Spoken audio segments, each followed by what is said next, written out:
Hey guys, doing a quick rundown of what I found with ShenHe, or at least my analysis of her. Um, Keep in mind that I don't really do any kind of like mathematical analysis. It's just based off what I think. A lot of times it usually ends up being like correct to some degree. So if somebody finds out something later down the road that gets like proven in some way, it'll like, you can always change your mind. But this is what I think. So based off what I see, I actually pulled her recently, like pretty randomly. I actually wanted to test her as a DPS character running with Chongyun, just because like her freaking autos are so similar to Hu Tao. You can literally do the same cancels. In fact, it's probably a little smoother, but it didn't work. Her normal attack percent conversion is just not good enough, but it's not just that, it's also just the fact that her E cooldown takes way too long, and on top of Chongyun's E cooldown makes it just not really a viable option. You're normally doing more physical attack than cryo, so that went out the window. I couldn't think of another way to do DPS on her. I mean, I guess you could go for physical, but it doesn't work as well because the only thing, her E doesn't make it so that she does more physical damage. It's just her Q. So I guess I'll do a quick rundown of what every move does. Normal attacks are just, normal attacks. If she were to be DPS, the only thing that I could see based off like animation cancels would be one press and then one hold, just like Hu Tao. In terms of her E, what E does is it applies an effect not to the surrounding monsters but to your character itself. Something called Icy Quill, which increases your cryo damage. So this includes like anything from normal attack, elemental skills, and elemental burst. So a lot of people are thinking of her kind of like cryo Bennett, in terms of her increased attack that she gives. Okay, let me rephrase that. A lot of people basically consider supporting any cryo DPS character, but especially people like Ayaka and Ganyu, which I don't have. What Icy Quill does is that it gives your characters a buff for a certain duration of time for doing increased cryo damage. But sadly, there's also a certain amount you can trigger it. And for characters like Ayaka, where her auto combo is a lot of strikes, and her Q is also triggers it a bunch of times, it really shortens the amount of time that you have Icy Quill up. So for characters like Ayaka, I would recommend just like taking out your most damage move. Taking out your most damage move just like as soon as possible. So for example, when you use Icy Quill, or when you get the buff, you see how there's like letters floating around you. That's basically the amount that you have until it's like used up. And I recommend just immediately going for one of those instead of like immediately doing your power attack rather than doing the full combo, because your charge attack is the one that does the most damage, and so you want to buff that while you have the ShenHe buff up. Although the cooldown is not too long, 13 seconds, so 3, 4, 5. You can get a good amount in there. Another thing is usually you want to use E before your Q so that you can get instantly charged on your Q. But in this case, I would immediately bring out the Q just not to waste any of the cryo damage with E. also for ShenHe, you have two options with your E. You have the tapping, which does a quick dash, and then it gives you the icy quill, and the other one's the charged version. I just recommend doing the charged version because it makes it so that it lasts longer, the buff, and also, or gives you more strikes, and also, nope, I believe that is it.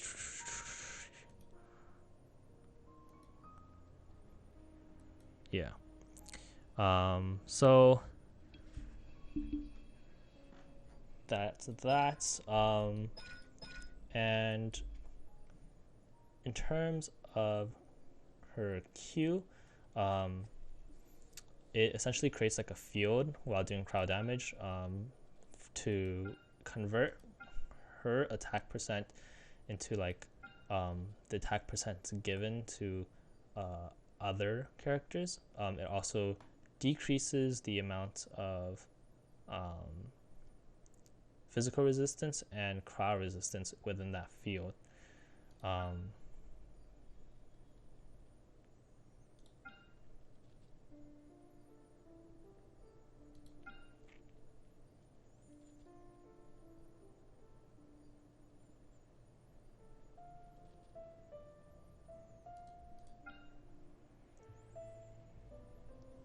You know what? I probably said that wrong.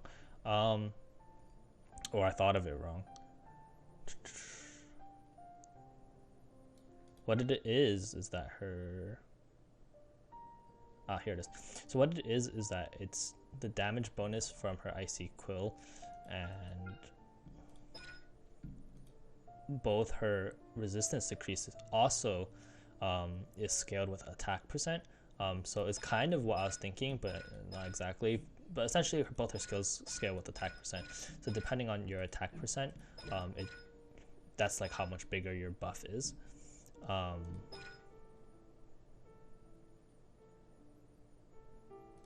Yep. So how basic combos usually go, in my opinion, would be something like having her E charged up, but also you would want to use all your other effects first, just not to waste any time, or other elements first, just to not waste any time.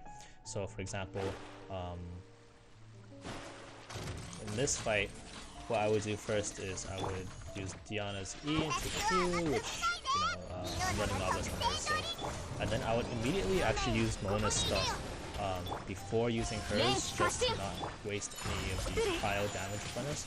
And right there, I definitely should have used Q first, but you see how I still have those letters floating, so I was still in the good there. And after the full combo, you know, the E is still on cooldown. So yeah, so it would be something like shield character into the Hydro for freeze, into the E charge, Q, into your DPS character.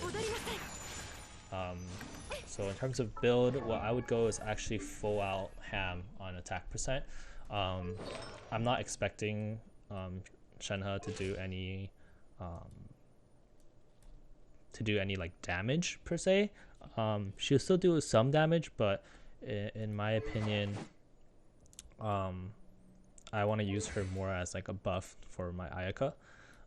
So what I would recommend is prioritizing attack percent as much as you can, and then having as much ER as you can, so that way hopefully you can have your Q up for as much as possible. And also her Q cost is around 80, so it's a pretty big amount.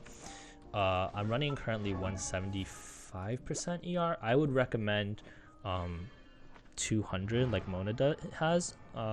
Or I would recommend 200. I'm definitely going to try to get better ER from substats. So my current flower doesn't really have enough ER. A lot of it rode into defense. So, you know, just having a little bit more would be great. But I actually recommend 2 Shimenawas and then 2 Gladiators. That way you get double buffed 18%, 18%. and then just focusing on attack percent as much as you can, which means also having attack percent sands, attack percent goblets, and attack percent circlet, so triple attack percent.